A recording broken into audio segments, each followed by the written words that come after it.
गिबि गिबियावनो जोङो बिटिसिनि मुरब्बी अर्थात हाग्रामा महिलारी सारखौ धन्यबाद होनांगोन।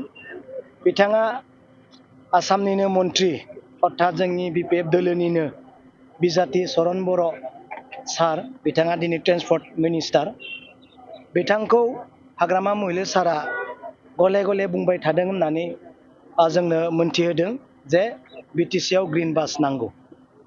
दा हाग्रामा महिलारी सारा बुंनाय लेखायै दिनै 1 मासनि गेजेरावनो बे बिटिसिआव ग्रिन बासनि जोंहा जुरिजेननाया जाबाय। दा प्रथम नैबे आंनि बियाब अर्थात भेरगाव समस्तिनिफ्राय बा बे डिमाकुसि टाउननिफ्राय लानानै जोंहा मंगलदै टाउनसिम बे जुरिजेननाया जागोन।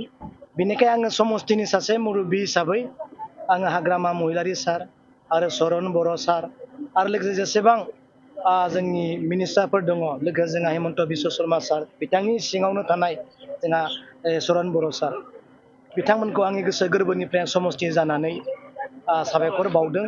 आरो आं रायजोखौ खावलायनो हास्थायगोन जोंनि जिथु ग्रिन बास बेखौ गोबां जोथोन आरो आदर लानांगोन। बे जोंनि सम्पति, बेखौ जेन पाब्लिकआ जोंनि रायजो राजाया गोदाव सोराव जेन खालामा, मोजाङै जोथोन लायो। मोजाङै जों गावनो जोथोन लाब्लासो बेखौ जों मोजाङै मेनटेनेन्स खालामनो हागोन। बेखौ आं रायजोनि सिगाङाव खावलायबाय। आरो बिब्दिनो जोंहा खोथा होबावदों जोंहा साहा ओनसोलनिफ्राय ओरै खैराबारि जानानै नामखला जानानै बायहाथासिम थांनाय लामायाव ग्रिन बास होनायनि खोथा जोंनो खोथा होबावदों। बियो निस्सय जागोन। जोंहा जोंनिनो मिनिस्टार जिहेथु ट्रेन्सपर्ट मिनिस्टार दङ, बियो सिरिबाङै जालांगोन होननानै जोंहा फोथायनाय दङ। सोलोंथाइ बोसोर 2026-27 मायथाइनि थाखाय गोदानै मुं थिसननायनि फोसावथाइ।